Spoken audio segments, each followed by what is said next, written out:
پاکستان میں انٹرنیٹ صارفین کی بڑی مشکلیں آسان ہونے والی ہیں۔ بڑی خوشخبری سامنے آ گئی۔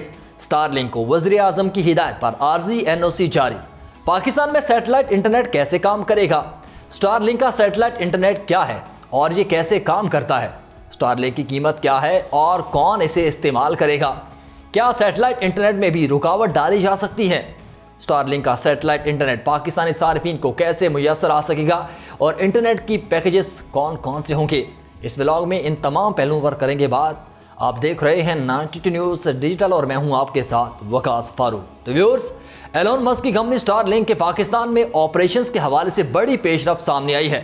اسٹار لنک نے اسپیس ریگولیٹری بورڈ کے تمام تقاضے پورے کر لیے۔ اسٹار لنک کو NOC جاری کیے جانے کے بعد پاکستان سیٹلائٹ انٹرنیٹ کی دنیا میں قدم رکھنے کو تیار ہے۔ پاکستان میں دنیا کی امیر ترین ارب پتی کاروباری شخصیت ایلون مسک کی satellite internet company star link کو عارضی NOC جاری کیا گیا۔ سرکاری خبر رساں ادارے ABP کے مطابق وفاقی وزیر برائے information technology and telecommunication Shiza Fatima نے کہا کہ تمام سیکیورٹی اور ریگولیٹری باڈیز کے اتفاق رائے کے بعد وزیر اعظم کی ہدایت پر اسٹار لنک کو عارضی طور پر NOC جاری کر دیا گیا ہے۔ انہوں نے اس پیش رفت کو پاکستان میں ڈیجیٹل شعبے کے لیے ایک اہم قدم قرار دیا ہے۔ اپنے بیان میں وفاقی وزیر شیزا فاطمہ نے کہا کہ پاکستان ٹیلی کمیونیکیشن اتھارٹی یعنی PTA کمپنی کی جانب سے فیس کی ادائیگی اور لائسنسنگ کے دیگر شرائط پر عمل درآمد کی نگرانی کرے گی، جبکہ روایتی انٹرنیٹ سروسز کے مقابلے میں اسٹار لنک مہنگا ہے۔ صارفین کے لیے اس کی ماہانہ فیس $99 ہے، جبکہ انٹرنیٹ کی فراہمی کے لیے استعمال ہونے والی ڈش اور راؤٹر کی قیمت $549 ہے۔ امریکی صدر کے مشیر اور ٹیسلا کے بانی ایلون مسک نے چند ماہ قبل اسٹار لنک کو security exchange commission of Pakistan میں رجسٹرڈ کروایا تھا۔ پاکستان میں گزشتہ برس کی ابتدا سے ہی لوگ انٹرنیٹ اور سوشل میڈیا کی بندش سے پریشان ہیں، اور بعض اندازوں کے مطابق اس غیر اعلانیہ بندش کے سبب انفارمیشن ٹیکنالوجی یعنی کہ IT کے شعبے کو $1 ارب سے زائد کا نقصان ہو چکا ہے، جبکہ top10vpn.com کی ایک رپورٹ کے مطابق گزشتہ برس پاکستان کو انٹرنیٹ اور سوشل میڈیا ایپس کی بندش کے سبب $1 ارب 62 کروڑ کے نقصان کا سامنا کرنا پڑا ہے۔ ایسے میں یہ سوالات اٹھ رہے ہیں کہ یہ کمپنی کتنے عرصے میں پاکستان میں فعال ہو جائے گی اور کیا عام گھریلو صارفین بھی سیٹلائٹ انٹرنیٹ استعمال کر پائیں گے؟ اسٹار لنک کا سیٹلائٹ انٹرنیٹ کیا ہے اور یہ کیسے کام کرتا ہے، یہ سب سے بڑا سوال ہے۔ ایلون مسک کی کمپنی اسٹار لنک سیٹلائٹس کے ایک وسیع نیٹ ورک کے ذریعے انٹرنیٹ سروس مہیا کرتی ہے۔ کمپنی کے مطابق اس کا مقصد ان افراد کو تیز ترین انٹرنیٹ مہیا کرنا ہے جو زمین کے دور دراز یا دیہی علاقوں میں رہتے ہیں اور انہیں تیز انٹرنیٹ تک رسائی حاصل نہیں ہے۔ یونیورسٹی آف پورٹ سمتھ کے اسپیس پروجیکٹ کے مینیجر لوسنڈا کنگ کہتی ہیں کہ برطانیہ میں بھی اسٹار لنک کے صارفین موجود ہیں، لیکن کمپنی کی سروس استعمال کرنے والوں کی تعداد افریقہ جیسے خطوں میں زیادہ ہے۔ ایلون مسک کے اسٹار لنک منصوبے کے تحت سیٹلائٹس کو زمین کے نچلی سطح کے مدار میں چھوڑا گیا تاکہ ان سیٹلائٹس اور زمین کے درمیان رابطوں کی رفتار کو جتنا ممکن ہو تیز بنایا جا سکے، اور یہ خیال کیا جا رہا ہے کہ ایلون مسک کی کمپنی نے 2018 سے لے کر اب تک تقریباً 3000 چھوٹے سیٹلائٹ زمین کے مدار میں بھیجے۔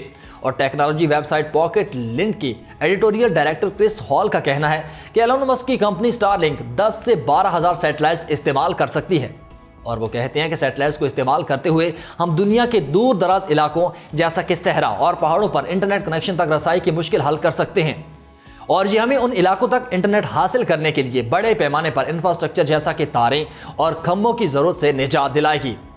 اسٹار لنک کی قیمت کیا ہے اور کون اسے استعمال کرے گا، یہ بھی ایک اور اہم سوال ہے۔ ویورز، روایتی انٹرنیٹ سروسز کے مقابلے میں اسٹار لنک مہنگا ہے۔ صارفین کے لیے اس کی ماہانہ فیس $99 ہے، جبکہ انٹرنیٹ کی فراہمی کے لیے استعمال ہونے والی ڈش اور راؤٹر کی قیمت $549 ہے۔ جبکہ میڈیا میٹرز فار ڈیموکریسی سے منسلک اسد بے کہتے ہیں کہ اگر اسٹار لنک پاکستان میں اپنی سروس شروع کرتا ہے تو ملک میں انٹرنیٹ کے استعمال کے حوالے سے اور بھی کئی سوالات کھڑے ہو جائیں گے۔ ان کا کہنا ہے کہ سیٹلائٹ انٹرنیٹ تک کس کو رسائی ہوگی اور کس قیمت پر۔ اسٹار لنک کی سروسز سستی نہیں ہیں اور اس کا آنا پاکستان میں ڈیجیٹل تقسیم کو مزید گہرا بھی کر سکتا ہے۔ یہاں کچھ خاص لوگ اس سے استفادہ اٹھا سکیں گے اور دوسروں کو وہی خراب انٹرنیٹ سروسز پر انحصار کرنا پڑے گا۔ برطانیہ جیسے ترقی یافتہ ملک میں 96% گھرانوں کو پہلے سے ہی تیز انٹرنیٹ سروس میسر ہے، جبکہ امریکہ اور یورپی یونین میں بھی 90% عوام کے انٹرنیٹ کی اچھی سہولیات موجود ہیں۔ لندن یونیورسٹی کے institute of space policy and law کے ڈائریکٹر پروفیسر سعید مستشر کا کہنا ہے کہ بیشتر ترقی یافتہ دنیا کے پاس پہلے ہی اچھے انٹرنیٹ کی سہولت موجود ہے۔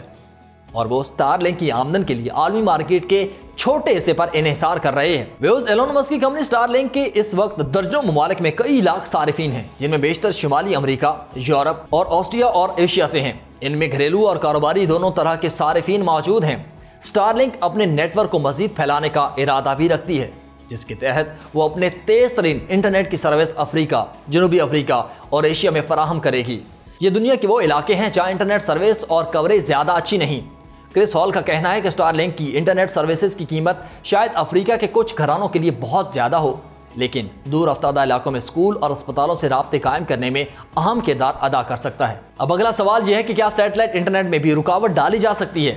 تو پاکستان میں اسٹار لنک کی متوقع آمد پر ایک سوال اور بھی انٹرنیٹ صارفین کے ذہنوں میں ہے، اور سوال یہ ہے کہ کیا حکومتی ادارے ایلون مسک کی کمپنی کی انٹرنیٹ سروس میں رخنہ ڈالنے کی سکت رکھتے ہیں؟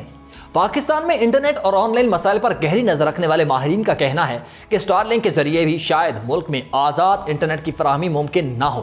اس معاملے پر سماجی کارکن اور انٹرنیٹ امور کی ماہر نگہت داد کا کہنا تھا کہ عوام تک بغیر کسی رکاوٹ کے انٹرنیٹ کی فراہمی ان کے بنیادی حقوق میں شامل ہے۔ ان کا کہنا تھا کہ ہمیں ماضی کی مثالوں کو دیکھتے ہوئے اس بات کا خیال رکھنا ہوگا کہ اسٹار لنک یا اس جیسی کمپنیوں کا مستقبل کیا ہے۔ ویسے تو سیٹلائٹ انٹرنیٹ میں خلل ڈالنا یا رکاوٹ پیدا کرنا مشکل ہے، لیکن پھر بھی اہم بات یہ ہے کہ اسٹار لنک جیسی کمپنیاں حکومت سے کیا معاہدے کر کے آ رہی ہے۔ یہاں سب بنیادی اور اہم سوال یہ ہے کہ حکومت اور ملک کے طاقتور حلقے ایسی کمپنیز کو کن قواعد و ضوابط کے تحت پاکستان میں کام کرنے دیں گے۔ اگر تو ان کمپنیز نے بھی پابندیوں کے تحت ہی انٹرنیٹ کی فراہمی عوام تک پہنچانی ہے، تو اس کے لیے ضروری ہے کہ صارفین کو پہلے سے معلوم ہو کہ انہیں کیا سروسز ملیں گی اور کیا نہیں۔ اسد بیگ بھی سمجھتے ہیں کہ سیٹلائٹ انٹرنیٹ کو بآسانی کنٹرول یا ریگولیٹ نہیں کیا جا سکتا، اور ہماری حکومت کو کنٹرول کی کافی عادت ہے۔ اگر ان تمام پابندیوں کے بغیر سیٹلائٹ انٹرنیٹ فراہم کرنے کا فیصلہ کیا گیا ہے تو پھر فائر وال یا پھر ویب مینجمنٹ سسٹم پر اتنے پیسے خرچ کیوں کیے گئے؟ لگتا یہی ہے کہ دیگر کئی اقدامات کی طرح اسٹار لنک کے حوالے سے اڑنے والی خبریں بھی اصل مسئلے سے توجہ ہٹانے کے ایک طریقہ ہیں۔ دوسری جانب نگہت داد کہتی ہیں کہ اگر اسٹار لنک کسی معاہدے کے تحت پاکستان آتی ہے تو حکومت اور کمپنی کو شفافیت کو یقینی بنانے کے لیے یہ معاہدہ عوام کے سامنے رکھنا چاہیے۔ اسٹار لنک کے مالک ایلون مسک آج کل امریکی سیاست میں کافی متحرک ہیں اور نومنتخب امریکی صدر ڈونلڈ ٹرمپ کے قریبی ساتھی بھی تصور کیے جاتے ہیں۔ نگہت داد کہتی ہیں کہ یہ بات دنیا سے ڈھکی چھپی نہیں کہ آج کل ایلون مسک امریکی سیاست میں کتنے فعال ہو چکے ہیں۔